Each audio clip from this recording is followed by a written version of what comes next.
Merhabalar, kanalıma hoş geldiniz. Bugün sizlerle çok güzel bir plaj çantası yapacağız. File detaylı, içinde kesesi olan gerçekten çok şık, çok tarz bir plaj çantası olacak. Özellikle genç yaştaki kişilere çok daha fazla böyle hitap eden, dikkat çeken ama inanın bu çantayı koymamla beraber bir herhalde en yakın arkadaşlarımdan en hızlı dönüt aldığım çantaydı. Sipariş alamıyorum dedikçe ne olur kışın bile olur bu çantadan bana yap dediler. O kadar güzel bir çanta ki yakından görmediler. İnanın ben yakından taktım ve çevremdeki herkesin şöyle dönüp baktığı bir çanta oldu. Büyüklüğüyle, gösterişiyle.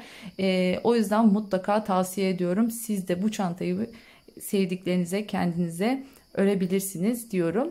Kanalıma hala abone olmadıysanız abone olursanız da çok mutlu olurum dedikten sonra haydi hiç vakit kaybetmeden hemen başlayalım.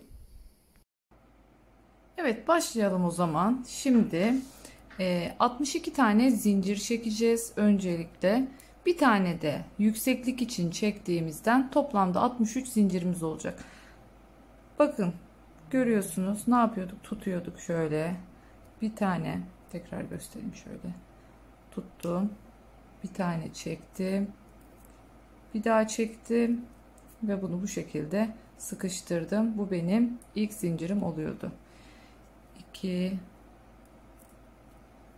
3 4 5 6 7 8 9 10 63 tane çekip geliyorum.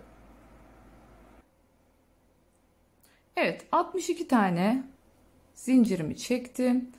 Yükseklik için bu bir trabzanlı başlangıç olduğu için videonun başında bir tane demiştim ama yanlış söyledim. 3 tane zincir çekiyoruz. 2 3 tane daha zincir çektim. Şu 3 zincir benim yüksekliğim için. Şimdi aynı zamanda her arada 2 boşluk olduğu için bir iki tane daha çekiyorum. Yani ne oldu? Toplam 5 zincir oldu. 1 2 3 4 5. 5 zincir ayırıyorum. Bir önceki zincire şimdi nasıl başlıyorduk? Şöyle arkadan başlıyorduk. Eğer bu altı düz olsaydı. Ama zaten iki taraflı öreceğim için bunu da yapmama gerek yok. Normal giriyorum. 1 2 3 seferde çektim. Şimdi buradan 2 zincir çekiyorum. Devam ediyorum. Aynı şekilde burada da 2 zincir boşluk bırakıyorum. 2 boşluk bıraktım. Girdim. 1 2 3 seferde çektim. Burada dikkat edeceğimiz şey neydi? Bunu unutmayalım. Her zaman için trabzanlarda daha önceki çantalarımda söylemiştim ama tekrar ediyorum. Bakın 2 boşluk bıraktık girdim ya. Şu çıkarttığım birinciyi her zaman sıkı yapıyoruz. Bunu gevşek yapmıyoruz. Uzattım. İkinciyi uzun. Üçüncü yine sıkı. Trabzanlarınız bu şekilde çok daha düzgün olacak. Herhangi bir şekilde sarkma vesaire yapmayacak. Çünkü bu biliyorsunuz boşluklu bir çanta. Yani burada hep bir neyimiz var? Boşluğumuz var. Boşluk, şimdi burada zincire batıyorum ama örneğin devamında şu zincirlerin boşluklarına batacağım için örgünüz sarkma yapar aşağıya doğru. O yüzden şu diplerin sıkı olması trabzanlarınızın düzgün olması açısından çok önemli. Yine 2 zincir çekiyorum. Geldim. Burada da 2 zincir boşluk bırakıyorum. Geçtim yana. 1 2. Bu file çanta olacağı için 2 boşluk bıraktım. Tabanda bir sık iğne görüntüsü olsun istemedim. Yani her yeri file olsun istedim. O yüzden bu şekilde tabanını da file olarak yapıyorum. 1 2. Zaten içine kese yapacağız bunun. Keseyle kullanımı ya da plajda olduğu için havlu vesaire küçük çantalar konacağı için içine o yüzden tabanını tekrardan bir sık iğne görüntüsü oluşsun istemedim. Her yeri aynı olsun. Bu şekilde aralara 2 zincir çekiyoruz.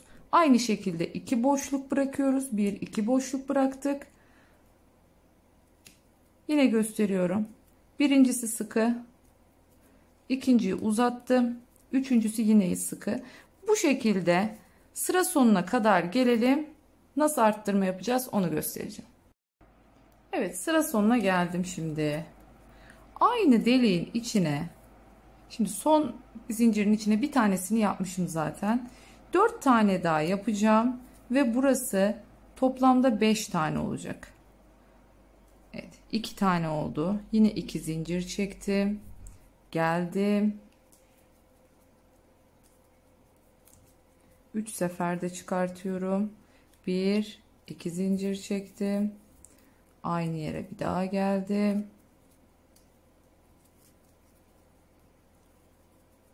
Yine 1 2 zincir çektim. Aynı yere bir daha geldim. Hepsi aynı deliğin içine. Kaç oldu sayalım şimdi. 1 2 3 4 5. Tamam. Şimdi 5 tane oldu. Artık 2 zincir şimdi çekiyorum. Buradaki her bir yaptığım trabzanın karşısına bir tane daha yapıyorum.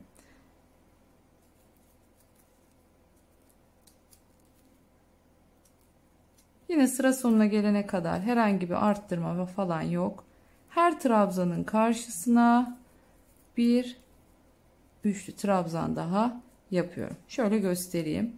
Burayı bakın. Köşeyi dönmüş olduk. Aynı şekilde sıra sonuna kadar gelelim. Bu köşeyi de göstereceğim. Daha sonra devam edeceğiz. Geldik sıra başına. Yine 2 zincirimi çektim. Burası başladığım yer. Bakın burada şunu zincirle yapmıştım. Bunu da trabzanla yapmıştım. 2 tanesi zaten hazır olduğu için buraya sadece 3 tane trabzan yapacağım. Birincisini yaptım. 1 2 zincirimi çektim. Aynı yere bir daha giriyorum. 4 oldu. Sonuncusunu da yaptım mı?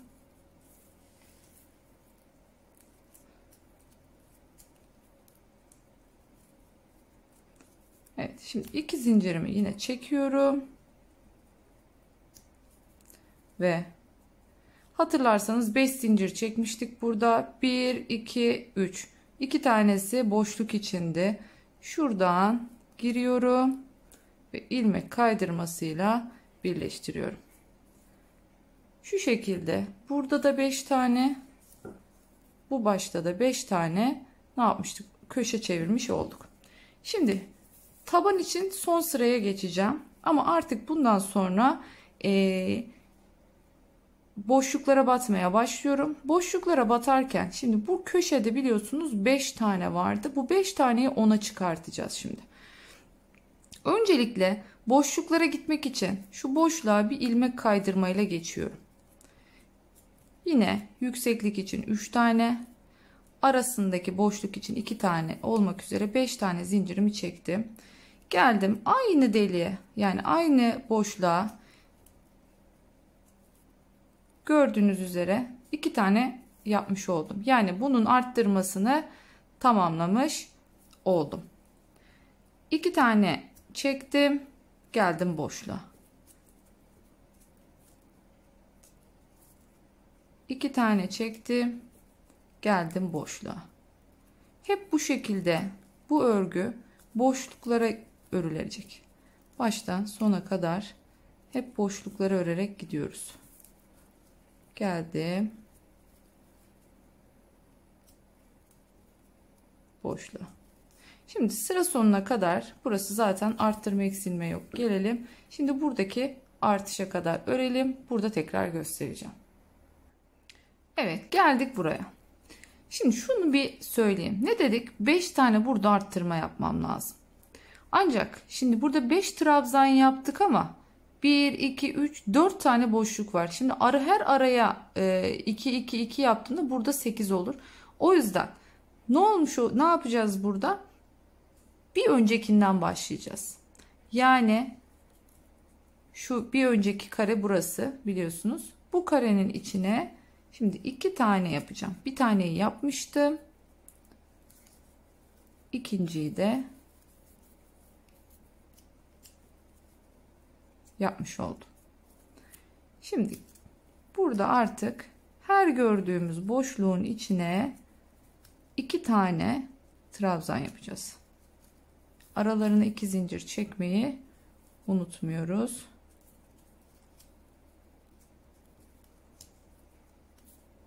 Yine 2 zincir. Bu boşluğa girdim bu sefer.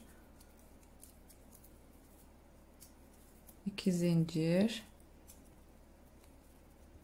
Aynı boşluğa bir daha.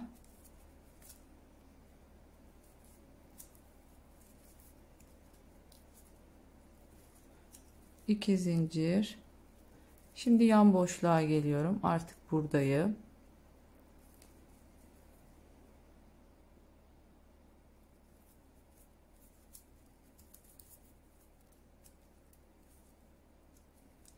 İki zincir. Aynı yere bir daha.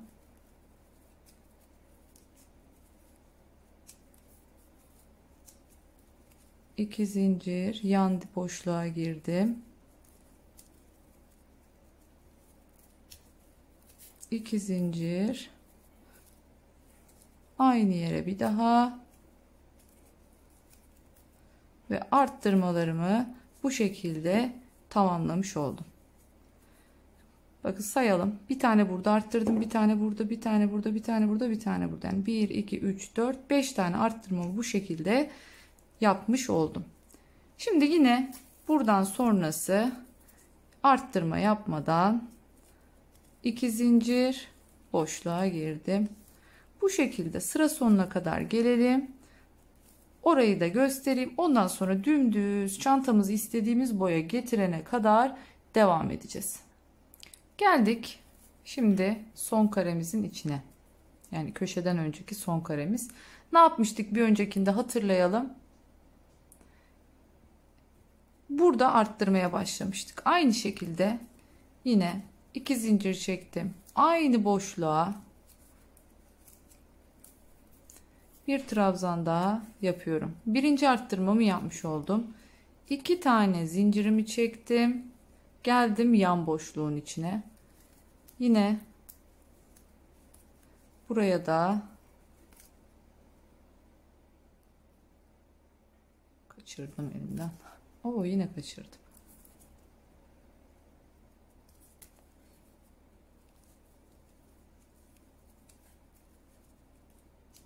Evet. 2 zincir. Aynı yere bir daha. Her boşluğun içine çift yapıyoruz. Yine 2 zincir. Bir diğer boşluğa girdik. Yine 2 zincir. Aynı yere bir daha.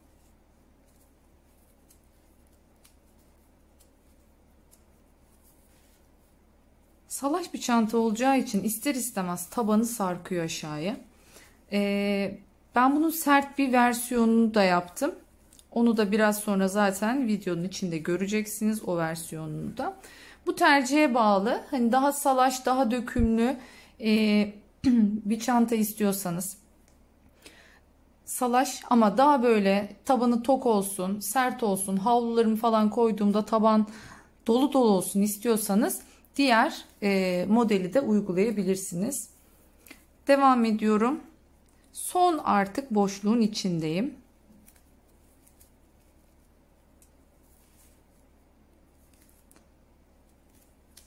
İki zincirimi çektim. Son trabzanımı da bitirmiş oldum. Yine 2 zincir çekiyorum ve aynı şekilde buraya bağlayacağım. Ne yapıyorduk? 1 2 3. zincirden bunu ilmek kaydırmayla bağlıyoruz. Evet, şimdi burayı da bitirmiş olduk. Artık son sıramıza çıkacağız taban yapımında. Yine ne yapıyorduk? Boşluğa gelmemiz gerekiyor. Boşluğun içine ilmek kaydırma ile girdim. 3 tane zincir yükseklik için, 2 tane zincir yana geçmek için çektik. Aynı yere bir trabzan daha yaptım. Şimdi yine bu sırada arttırma yapıyoruz. Hatırlarsanız ilk başta 5 taneydi. Bunu 10'a taşıdık. Şimdi yine bir 5 arttırma daha yapacağız. Bu sefer neye olacak? Yani burada toplamda 15 tane olmuş olacak trabzanlardan. Şimdi burada artık 2 tane zincirimizi çekiyoruz. Yandaki artık boşluğa üçlü trabzanımızı yapacağız. Şu köşeye arttırma yerimize kadar örüp gelelim. Burada tekrardan arttırmaları nasıl yapacağımızı göstereceğim. Evet, geldik şimdi sıra sonuna. Bakın bu arttırma yaptığımız yer aynı yerde 2 tane. Bu arttırmadan önceki yer. Arttırmadan önceki yere şimdi bir tane arttırma yapıyorum. 1 2 geldim. Yaptım trabzanımı. Şimdi bir tane arttırma yapmadan boşluğa örüyorum. Hani normalde sık iğnelerde yapıyoruz ya, bir tek bir çift şeklinde. Buraya tek battım. Yine 2 tane çekiyorum. Şimdi buraya çift batıyorum. 1 2 3 seferde çektim. Araya 2 zincir geldim. Aynı yere bir daha. 1 2 3 2 zincirimi çektim. Şimdi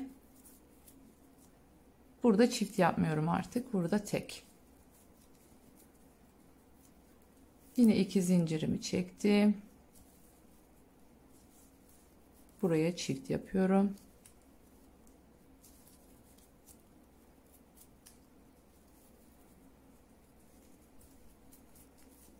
İkincisini de yaptım. Şimdi yine 2 zincir. Şimdi tek.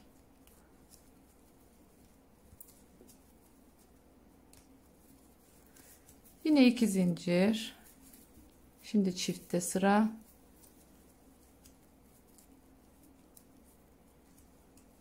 İki zincir. Aynı yere bir daha.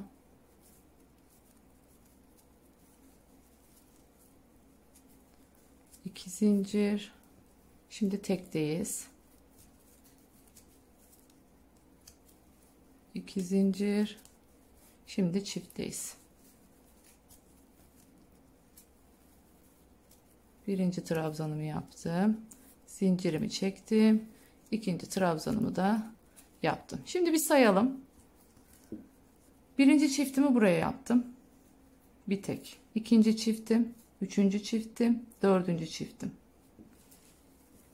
Bir tane daha çift yapmam gerekiyor. Şimdi tek kısmındayım. Buraya tek yaptık.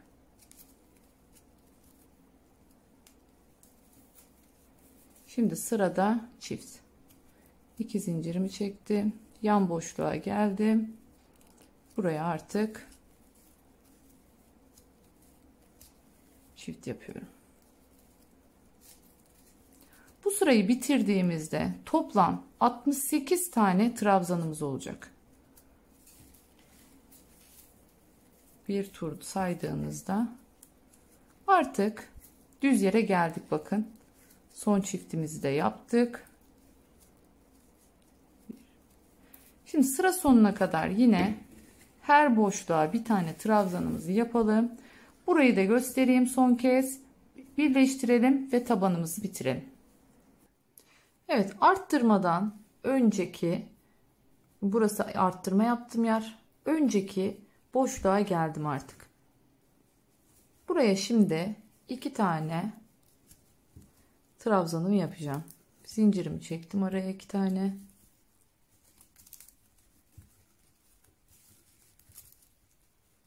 Çiftin birini yaptım. Şimdi sıra tekte. Buraya bir tane batıyorum. Yine 2 zincir çektim. Bakın, hep 2 zincir var arada, bunu unutmayın. Şimdi yandaki boşluğa geldim. Yandaki boşlukta buraya 2 tane yapıyorum.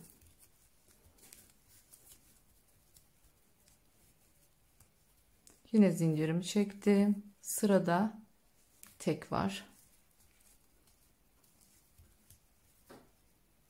1 2 zincirimi çektim.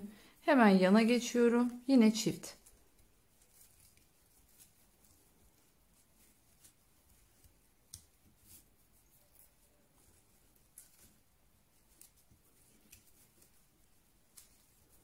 Bir, iki. Şimdi tek sırasındayız.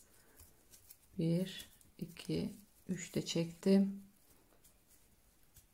2 tane zincirimi aldım. Bakın tek boşlukta bir tane olacak. Şimdi çiftteyim. 1 2 3 2 zincirimi çektim. Aynı yere bir daha 1 2 3 tane.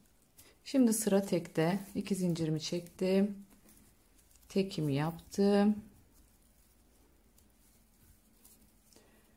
Bakın. Şimdi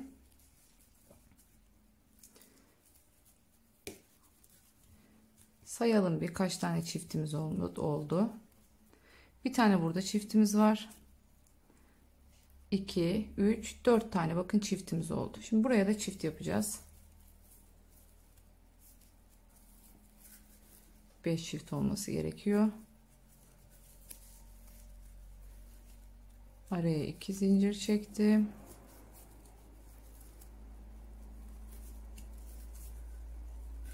Şimdi 2 zincir çekiyorum ve geliyorum buraya. 1 2 3 üçüncü zincirime ilmek kaydırma yapıyorum.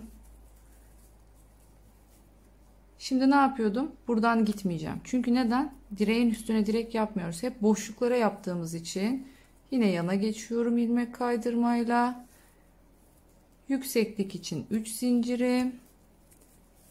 Yana gitmek için de 2 zincirimi çektim ve sıradaki yandaki boşluğa giriyorum. Artık arttırma falan yok. Çünkü köşe arttırmalarımızı şöyle düzeltelim el ütüsüyle. Köşe arttırmalarımız bitti. Yani tabanımız bitti artık. Bakın 3 sıradan bir taban yaptık kendimize. Toplam 68 tane trabzanımız oldu. Buradan sonra artık hep boşluklara batarak dümdüz ben 20 sıra örüyorum. Hani benim boyum yaklaşık 1.74. 20 sıra örersem benim istediğim büyüklükte bir çanta olacak. Ama boyunuz daha kısaysa kendi boyunuza göre 19, 18, 17 hatta 16 sıra bile örebilirsiniz.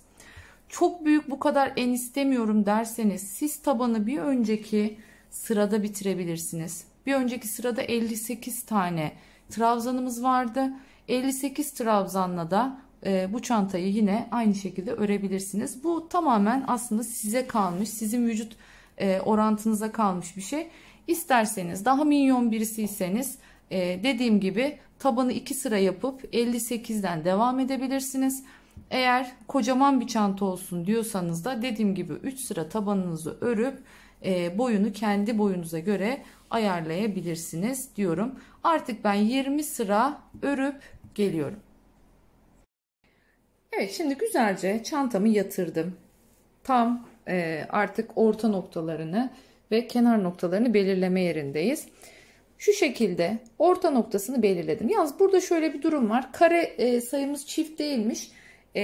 Bir kare haliyle tam denk gelmedi ama önemli değil. Tam ben orta noktalarını getirdim. Siz de bunu mutlaka sayın. Sayarak yapın. Mesela ben şöyle bunlar tam orta noktasını bulduğumda 1, 2, 3, 4, 5, 6, 7, 8, 9, 10, 11, 12, 13, 14, 15, 16 delik oluyor.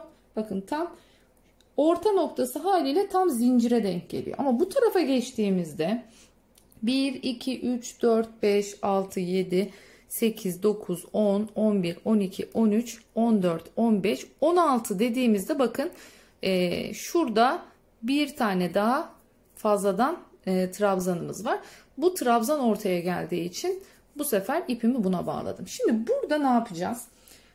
4 tane parçayı ayrı öreceğiz. Yani önce bu üçgeni öreceğim. Zaten bunu gösterdiğimde diğerlerini kendiniz de yapacaksınız. Şimdi ilk üçgenle başlayalım. Yani mesela şuradan başlayalım. İsterseniz buradan başlayın. Hiç fark etmez. Bir tanesiyle de başlayacağım.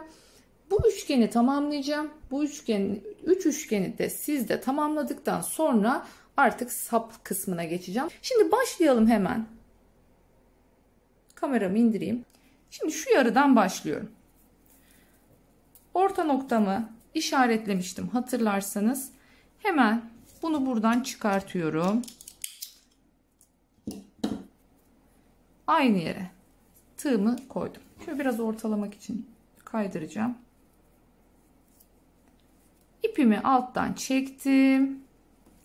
Zincirime çektim. Bu sayede bunu burada sıkıştırmış oldum. İplerimizi ne yapıyoruz? İplerimizi her zaman aşağıya iğneyle gizliyoruz.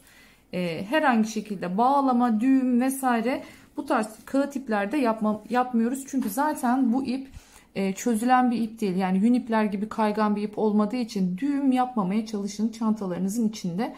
İçlerinden iğneyle yürüterek götürebilirsiniz. Şimdi burada 1, 2, ilk sıkıştırdığım birinci zincirim oldu. Sonra 2 zincir daha çekiyorum. Toplamda 3 tane zincirim olmuş oldu. Hemen bir tane arttım. Yanımdaki boşluğa giriyorum. Bir tane, 2 tane, her zamanki gibi 3 seferde çektik. Şimdi 1, 2 tane zincir çekiyorduk hatırlarsanız. Hemen yanındaki ikinci boşluğuma trabzanımı yaptım. Bak, hemen 2 zincir daha çektim. 1, 2, 3. 1, 2 zincir. Boşluğa girdim. 1, 2, 3. 2 zincir. 1, 2, 3. 2 zincir. 1, 2, 3. 2 zincir. 3 seferde çektim. 2 zincir. Devam ediyorum. Çok çabuk üreyen, örmesi de zevkli ve sonucunda da gerçekten çok şık, çok özel, her tür yaş grubuna da hitap eden. Yani bunu süslemeleri bittiğinde göreceksiniz. Siz bu haliyle bırakabilirsiniz. Belli başlı kısımlarını yapıp belli başlı kısımlarını yapmayabilirsiniz. Ama püskül detaylar şu anda böyle biraz bohem tarz, gençlerin çok sevdiği bir tarz. Onlara hitap etmek istiyorsanız uzun uzun saçaklar, püsküller kullanılabilecek. İstediğiniz işlemeyi üzerine yapabileceğiniz bir model. Şimdi bakın az kaldı. 1, 2 zincir çektim.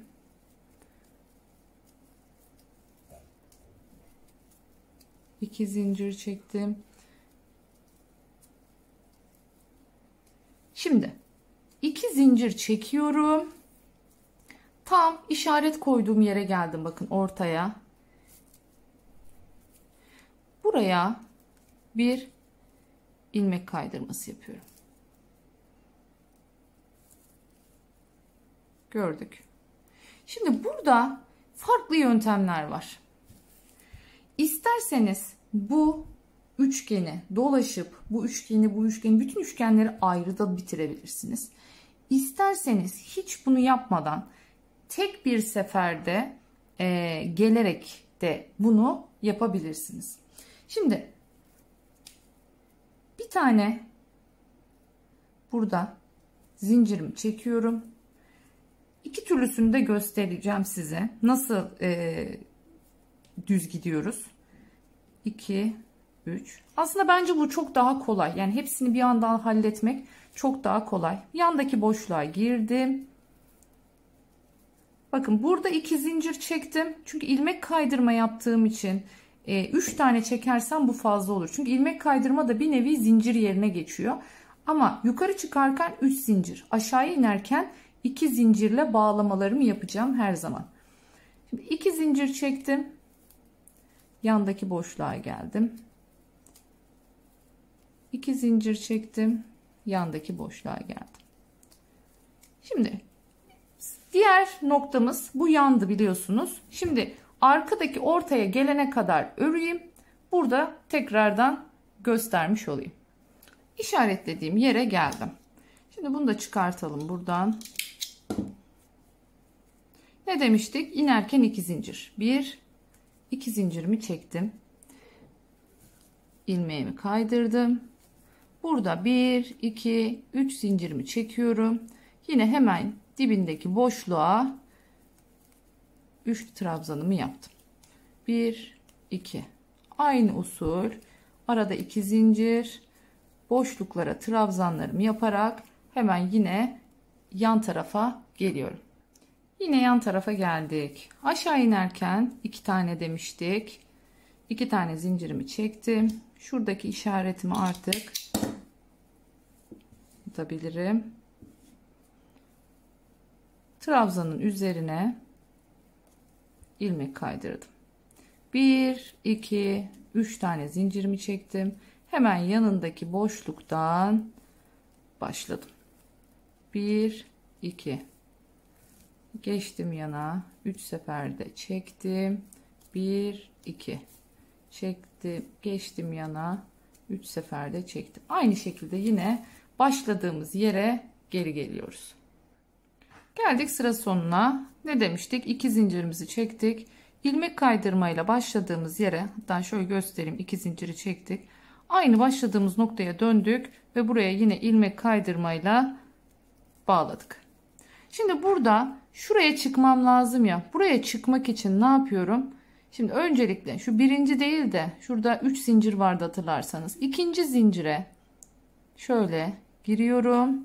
Bir ilmek kaydırıyorum. Üçüncü zincire bir daha giriyorum. Bir ilmek daha kaydırıyorum. Burada ilmeklerinizi mutlaka hem kasmayacak şekilde ama aynı zamanda da bolluk olmayacak şekilde tepesine, şimdi trabzanın tepesine geldim, bir ilmek daha kaydırdım. Bakın bu sayede ne yapmış oldum? İlmek kaydırmayla hem şuradaki örgüyü toplamış oldum, hem de bir üst sıraya çıkmış oldum. Şimdi burada başladığım ilk baştaki gibi neydi? Yukarı çıkarken 3 zincir. 3 zincirimi çektim. Hemen yanımdaki boşluğa girdim. 1, 2 zincirimi çektim. Yanımdaki boşluğa girdim. 1, 2 zincirimi çektim. Yanımdaki boşluğa girdim. Hemen aynı şekilde sıra sonuna, yani şuradaki diğer kısma gelelim. Nasıl devam edeceğiz onu göstereceğim. Geldik, devam ediyoruz. En son boşluğa trabzanımı yaptım. Aşağı inerken ne yapıyorduk? 2 zincir çekiyorduk. 2 zincirimi çektim. Bir sonraki trabzana ilmek kaydırdım. Şimdi biraz önce hatırlarsanız ilmek kaydırmayla yukarı çıkmıştık. Şimdi ilmek kaydırmayla hem aşağıya ineceğiz hem yukarı çıkacağız. Şimdi bir sonraki yine zincirimin içine bir ilmek kaydırdım. Bir sonraki zincirimin içine tekrardan bir ilmek kaydırdım. En son şu yaptığım ilmek kaydırma yaptığım yere altı direkt girebiliriz burada. Bir ilmek daha kaydırdım. Sonra tekrardan buradaki ilk zincire giriyorum. İlmek kaydırdım. Buraya ikinci zincire geldim. İlmek kaydırdım. Üçüncü zincire geldim. İlmek kaydırdım. Ve son olarak tepeye geldim. Trabzanın tepesine ilmek kaydırdım. Yine bu şekilde şöyle göstereyim. Hem ne yaptık? Aşağıya indik. Hem yukarıya çıktık. Böylece hiç bölme yapmadan tek bir turda hepsini bitireceğiz. 3 zincirimi çektim. Yine yandaki boşluktan devam ediyorum. 2 zincirimi çektim. Yandaki boşluğa. Bu şekilde Aynı yöntemle diğer tarafa gelelim. Tekrardan göstereyim. Geldik yine sıra sonuna. Aşağı inerken 2 zincir çekiyorduk. Hatırlarsanız 2 zincirimi çektim. Hemen trabzanımın üzerine ilmek kaydırmayla indim. Şimdi ne yapıyorduk? Aşağıya doğru inmeye devam edeceğiz. Zincire girdim, ilmek kaydırdım. Zincire girdim, ilmek kaydırdım. En alt girdiğimiz yere tekrar girdim, ilmek kaydırdım. Yukarı çıkmaya başlıyorum. Zincire girdim, ilmek kaydırdım. Zincire girdim, ilmek kaydırdım. Zincire girdim, ilmek kaydırdım ve son olarak trabzanın tepesine geldim ve ilmek, bir saniye, ilmek kaydırdım. Evet. Artık V'miz büyümeye başladı. Görebiliyorsunuz. Şöyle bu V bu şekilde bitene kadar devam edecek. Şimdi ne yapıyoruz? Yukarı çıkarken 3 zincirdi. 1, 2, 3 zincirimi çektim. Arttım yanındaki boşluğa. Yine üçlü trabzanımı yapıyorum. Araya 2 zincir çekiyordum. Yandaki boşluğa tekrardan trabzanımı yapıyorum. Bu şekilde. Şunu aynı zaten. Bunu da yaparsanız şu ilk başladığımız noktaya geleceğiz. Artık bundan sonra ne yapacağız onu göstereceğim. Evet, geldik şimdi 2 zincir çekip ilmek kaydırma ile birleştirdim. Şimdi bakın buradan sonrası artık önemli. Ben buradan bir daha aşağı inip bir daha yukarı çıkmaya kalkarsam zaten burada bir ilmek kaydırma var. Yani her seferinde bunların üzerlerine ne yapmış olurum? Bir kat oluşturmuş olurum. Bunu ilk sıra için bu şekilde yaptık. Ama buradan sonra artık ne yapmam lazım? Bunun önüne geçmek için burada şunu söyleyeyim. 2 yöntem var. Ya hiç terse dönmek istemiyorum. Yani örgüm ters yüz olsun olmasın istiyorsanız her seferinde sıra başından buradan ip tutarsınız. Ama bence çok doğru bir yöntem olmayacak. Çünkü ister istemez burada, yani şuraya geldiğinizde burada tekrardan bunu koparmak zorunda kalacaksınız. Yani her seferinde aynı işlemi yapmak zorunda kalacaksınız. Onun yerine bu sefer ne yapacağız? Tam tur bu sefer terse gideceğiz. Artık işlemimiz buradan sonra şöyle devam edecek. Yani buraya geldim. Buradan buraya gideceğim. Artık bunu bu şekilde dönmek zorunda kalacağım. Çünkü buradan her aşağıya inişim tekrardan buralarda bir kat oluşturmak zorunda kalacak. Onun önüne geçmek için artık ileri geri kısmına başlıyorum. Son ilmek kaydırmadan sonra bir zincir çektim. Artık örgümü çeviriyorum. Tersine geldim örgü. Burada yine yukarı çıkmak için ilmek kaydırma yöntemini kullanıyorum. 1, 2 tane zincir vardı zaten. İkisinden ilmek kaydırdım ve şu trabzanımın, görüyorsunuz şuradaki üstüne gireceğim. Şu şekilde ikisini birden alıyoruz, unutmayın. Şimdi 1, 2, 3 tane zincir çekiyordum yukarı çıkarken. Ortaya girdim. Bir daha ortaya girdim. 1, 2 zincirimi çektim. Yanındakinin ortasına girdim. 2 zincir çektim. Yanındakinin ortasına girdim. Bu şekilde hemen şu sonuna kadar gelelim. Geldim sıra sonuna. 2 zincir çektim. Aşağıya iniyorum. Biliyorsunuz burada hemen trabzanımın üzerine ilmek kaydırdım.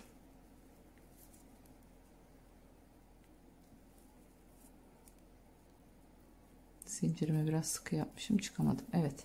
Şimdi ne yapıyorduk? Bir zincir çekiyorum. Örgümü geri çeviriyorum tekrar. Çevirdim, geldim. Aynı şekilde yukarıya çıkabilmek için tekrardan ilmek kaydırdım. Geldim bir daha zincire, bir daha ilmek kaydırdım. En sonda trabzanımızın tepesine hatırlarsanız geliyorduk. Buraya da bir ilmek kaydırdım. Yine üst sıraya çıktığımız için 3 tane zincirimi çektim. Yanındaki boşluktan başlıyorum trabzanımı yapmaya. Araya 2 zincir, geldim boşluğa. Arada 2 zincir, geldim boşluğa. Artık hep bu şekilde. Yani buraya geleceğiz. En son şuraya şöyle göstereyim. Üçgenimiz artık bir sonraki sırada şurada olacak. Üçgenimizi yapacağız. Aynı şekilde bir zincir çekip arkaya dönüp ilmek kaydırmayla yukarı çıkacağız. Bu tarafa, bu tarafa, bu tarafa, böyle bu şekilde devam edelim. Evet. Burada artık son sırama geldim. Gide gide gide gele. Bakın şöyle göstereyim. Son sırama da geldim. Burada artık ne yapıyoruz? 2 tane şöyle göstereyim. 2 tane karemizi bırakıyoruz ve ne yapıyorduk? Aşağı inerken 2 zincir çekiyorduk. Geldik en son trabzanımızın, alttaki trabzanımızın üzerine ilmek kaydırma yaptık. Evet, bu şekilde burayı bitirmiş oluyorum. Burayı bitirdim. Şöyle. Yine ne yapacağım? Bu ipimi gizleyeceğim. Şimdi kenarlar kafanıza takılmasın. Aslında şöyle dalgası bile çok da güzel oldu. Hiçbir şey yapmasam bile. Şöyle güzel oldu kenarı ama yine de bütün kenarları en son dolaşacağız zaten. Şimdi bu birinci kenarı şu şekilde bitirdim. Geldim ikinciye. İkinciye başlarken mutlaka yeni, artık orada kopardım, sıfırdan başlıyorum. Şuradan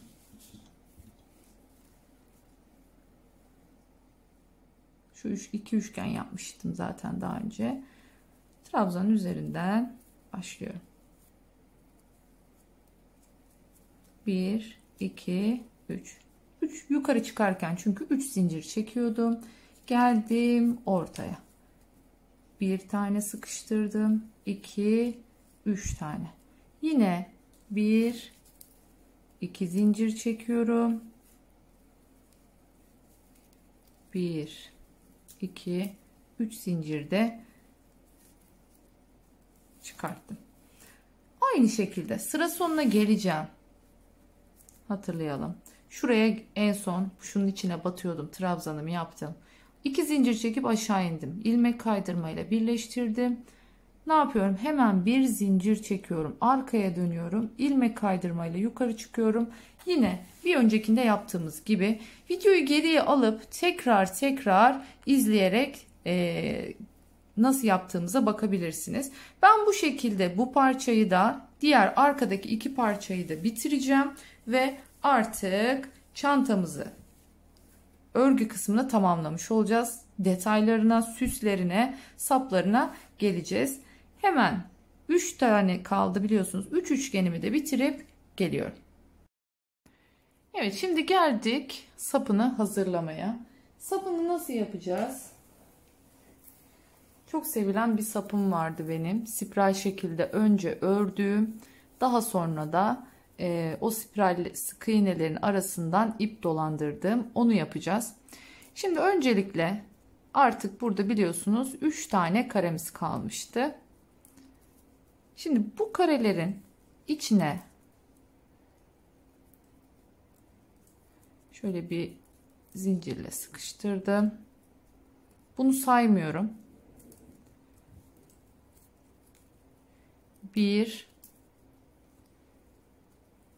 2 tane boşluğuna, bir tane tepesine,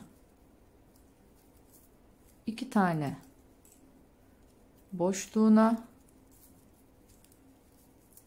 bir tane tepesine.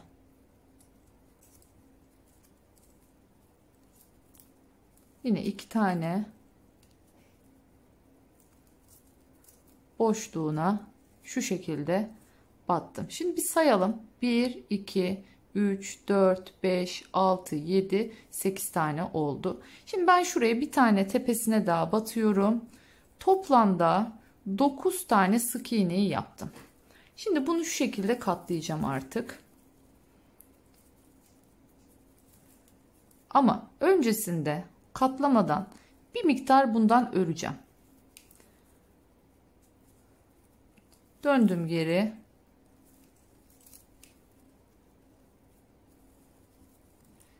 İki.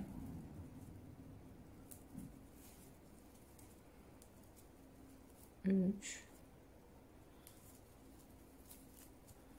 4. 5.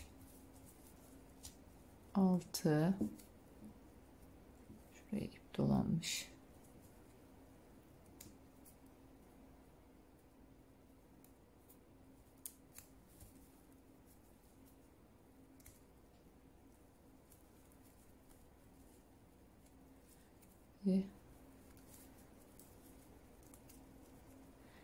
1, 2, 3, 4, 5, 6, 7. Şuraya da girdim. Sonuncusuna da 8, 9 tane oldu. Yine geri dönüyorum. 1, 2, 3, 4, 5, 6, 7, 8 ve son olarak 9. Artık buradan sonra spiral kısma başlıyoruz. Bakın buna mutlaka yüzündeyken başlamamız gerekiyor. Çevirdim. Şöyle. Hemen ilk baştakinin üzerine sık iğnemi yaptım.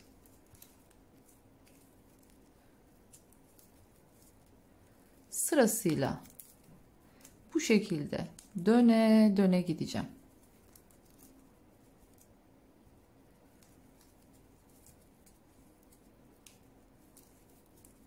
Her sık iğnenin üzerine sık iğne yapmaya devam edeceğim.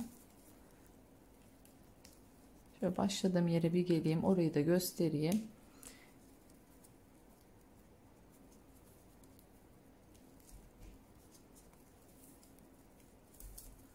Başladığım yer burasıydı. Hiç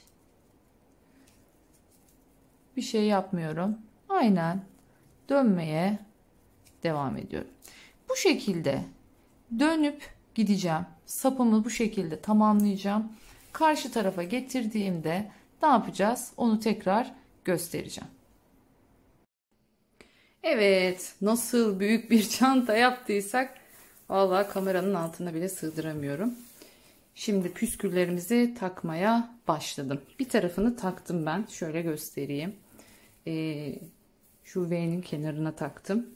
Şu kenarda sevmedim. Çok böyle dışarıya kulak kulak gitti.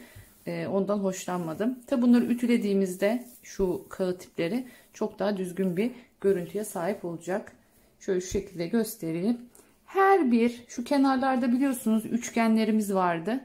Şu yukarıya doğru giderken. Şu üçgenlerin içlerine birer tane bağladım. Şimdi nasıl bağladığımı da göstereceğim. Ben bu şekilde daha çok beğendim. Hem yine kenarda kalıyor kolunuza taktığınızda ama diğerindeki gibi yanlara da çok fazla çıkmıyor. Şimdi nasıl takıyorum hemen onu da göstereyim. Şimdi birer metrelik ipleri hazırladım. Her bir araya 3 tane ip takıyorum. 3 tane ipimi aldım. Şöyle göstereyim.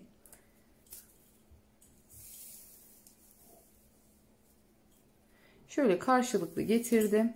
Orta noktasını buluyorum. Sonrasında takacağım yere biraz inebiliriz artık şöyle. Şöyle takacağım yere şu şekilde girdim.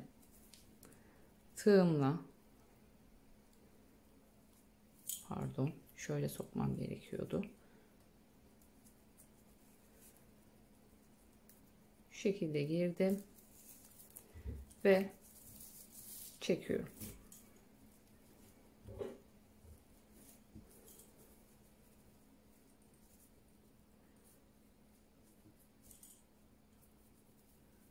Daha sonra iplerinizi şöyle tek tek asılarak, çünkü kalın bir tutam yapıyoruz ve kağıt ip kullandığımız için bazıları sıkışmayabiliyor. Şöyle tek tek asılarak onları sıkıştırıyoruz. Şöyle geriye döndürüyoruz, çeviriyoruz onu. Bir tane daha yapalım. Çok az kaldı. Bitiriyoruz çantamızı. Püsküllerini taktık mı sapını takacağız. Sapını da taktıktan sonra kesesini dikeceğiz. Kese dikimini ayrı bir video olarak vereceğim. Bu videonun içinde vermeyeceğim. İçine kese dikmek isterseniz siz de, yanlış yerden alıyorum. Şu arkadan aldım.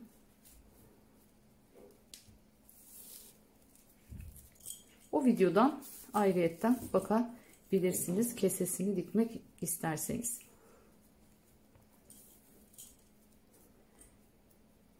Güzel bir kese dikeceğiz. Böyle ağzı büzmeli, tutma yerli, tahta boncuklu böyle güzel bir kese hazırlayacağız içine. Çünkü bu şekilde kullanımı birazcık zor file çantaların. İçine mutlaka bir kese istiyor. Astar hoş durmuyor. Ama kese hazırlarsanız çok şık duracak. Son olarak bir tane daha göstereyim. Bakın şu üçgenler var ya kenarlarda, o üçgenlere giriyoruz. Arkadan aldım. Şöyle çıkarttım. Dilerseniz hiç tığ olmadan bile yapabilirsiniz. İp sert olduğu için zaten geçiyor.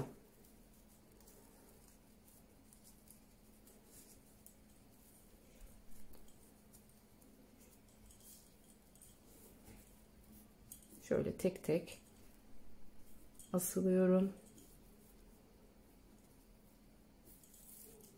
Evet, bu şekilde görüyorsunuz. Ben şimdi 5 tanesini takmış oldum.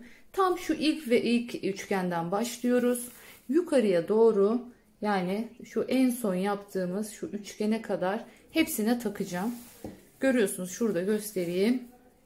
Hepsine yapacağım ve daha sonra sapları nasıl takıyorum onu göstereceğim. Evet, sapımızı hazırladık. Bakın şöyle tekrar göstereyim. Daha önce de kullandığım bir saptı bu. Yapımını açıklamalar bölümüne ekleyeceğim. Siyah ipi nasıl doladığımı. Normal spiral şekilde ördüğümüz sapımızın üzerine siyah ipi doladım. Bunun dediğim gibi yapımına ulaşabilirsiniz. Açıklamalar bölümündeki linkten. Şimdi bu sapı şuraya takacağız. Burada ilk etapta bir tane şöyle içten, ilmeğin içinden, bir tane ise boşluktan yapacağım. Yani daha sağlam olması açısından. Şöyle şu şekilde. Bir tane ilmeğin içinden,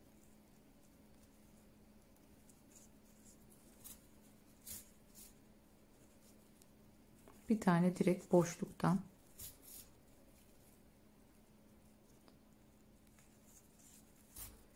bir ilmekten, bir boşluktan,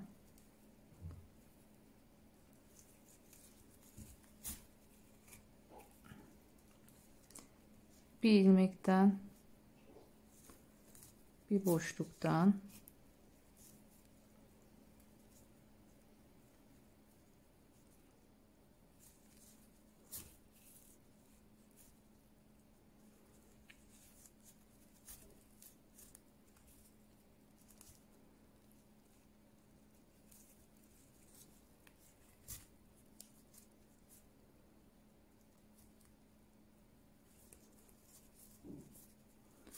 bu şekilde dikme işlemi istediğiniz gibi yapabilirsiniz. Önemli olan bunları ağız ağza birleştireceğiz.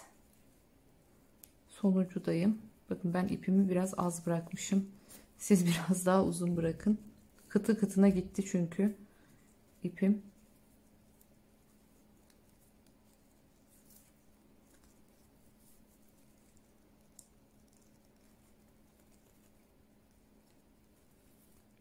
Bunu kendime yaptığım için dert etmiyorum.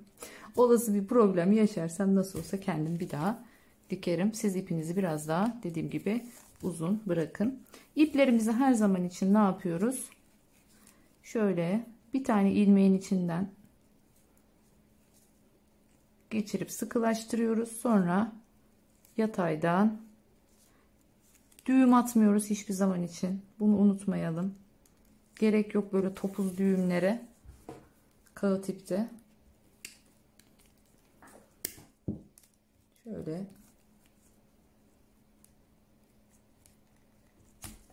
Evet. Bu şekilde içine gizlemiş oldum. Sapımızı şu şekilde taktık. Burada ilk bitimden kalma bir ipim varmış. Onu da iğneyle yine aradan gizleyeceğim. Şöyle göstereyim şimdi.